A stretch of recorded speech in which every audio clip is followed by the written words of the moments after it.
Hi everyone, welcome to Schoolhouse Intuitive Tarot. Thanks for joining me. Let's get into some tarot. We have the King of Pentacles reversed, the Eight of Cups, and the Fool reversed. Overall, I'm seeing and feeling there's a need to walk away from some sort of stubbornness, perhaps non-committal energy. There's impulsivity here, but then there is another energy deciding to move on. So if this has to do with a relationship, with regard to these cards, the King of Pentacles would be someone who is stubborn, not willing to put in the work, does not have the resources or the time, perhaps, could be quite materialistic, self-absorbed. That's the sort of energy that comes off of that when it's in reverse. For the Eight of Cups, that's the walking away card. That's the seeking something better. It usually comes after a time period of reflection. You know, it's an emotional, intuitive card with the water, since it is one of the water sign cards. And this could also be, you know, with this here, questioning yourself, am I being impulsive and walking away? Because the foundation seems to be turned upside down on its head, or maybe it wasn't good to begin with. This could be work, this could be a relationship, this could also be just your own inner workings, you know, like questioning yourself and maybe needing a reminder about, you know, how to stay grounded, how to get that stability that we all seek.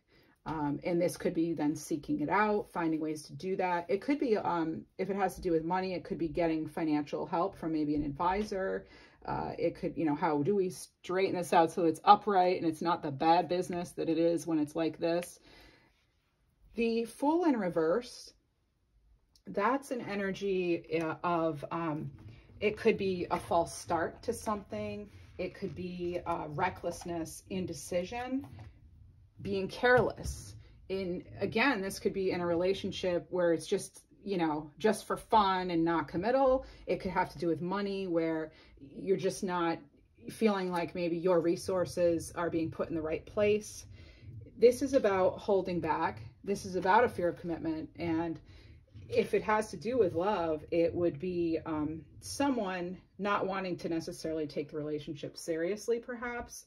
And this reminds us that it's time to take a good look at things and realize things for what they really truly are. So an overall, oh, well, let's see, what do we need to let go of? I like to ask that question. What do we need to let go of then?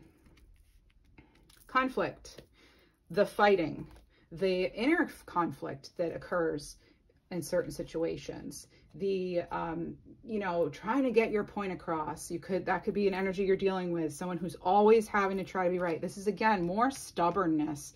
So we're seeing a lot of that coming through today.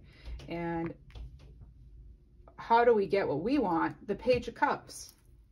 That Page of Cups, that has to do, again, with usually the emotional side of things. The pages are messengers generally. That's that sort of young, curious, inspirational energy. The Page of Cups also has to do with that dreamer in us, that artistry in us, that not being afraid to get you know, creative with it. Maybe do something others haven't done before. And if it's about a relationship, that could be, you know, about seeing something else that's out there, maybe considering other options possibly, or, you know, really the cups, and it does encourage us to use our intuition as well. So to close things off, we have a couple of oracle cards. Let me just shuffle these. First thing we have, freedom.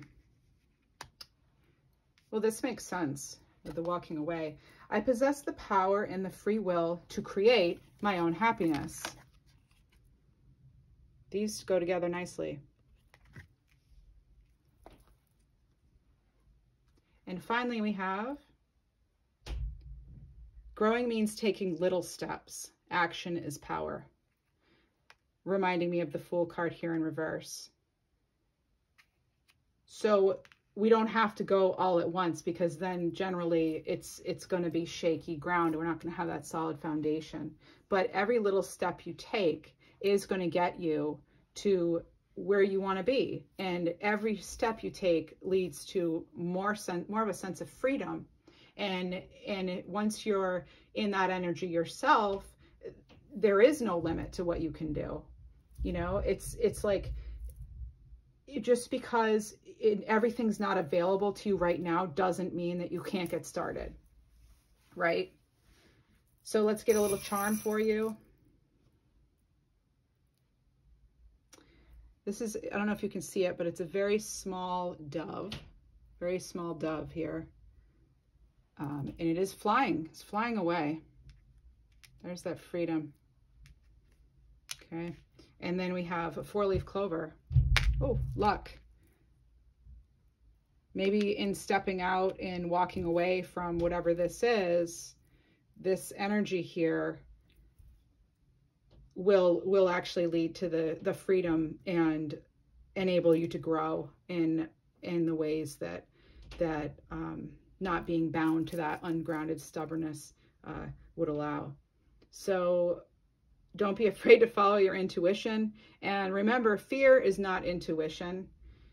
Fear is just, it's like when our brain gets confiscated sometimes and tells us the worst possible outcome, you know. And sometimes fear is good. It's good because it protects us from danger. But a lot of the times when we're, you know, overanalyzing things, we have that little voice that tells us, no, you can't do that. You don't have what it takes. You can't do that. You're stuck.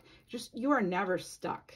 You always have choices, and you do have the freedom to go after what it is you want, and you deserve happiness. So I hope this helped. I thank you all very much for viewing, and I ask that if you enjoy the content, please please subscribe, and please send me a like or a comment, and it really will help my channel grow so I can continue to offer these readings. Thank you so much. And to all of our school employees, thank you very much for everything you do each and every day. You're heroes, and may your school communities be protected and healed and safe. So thank you so much for being here.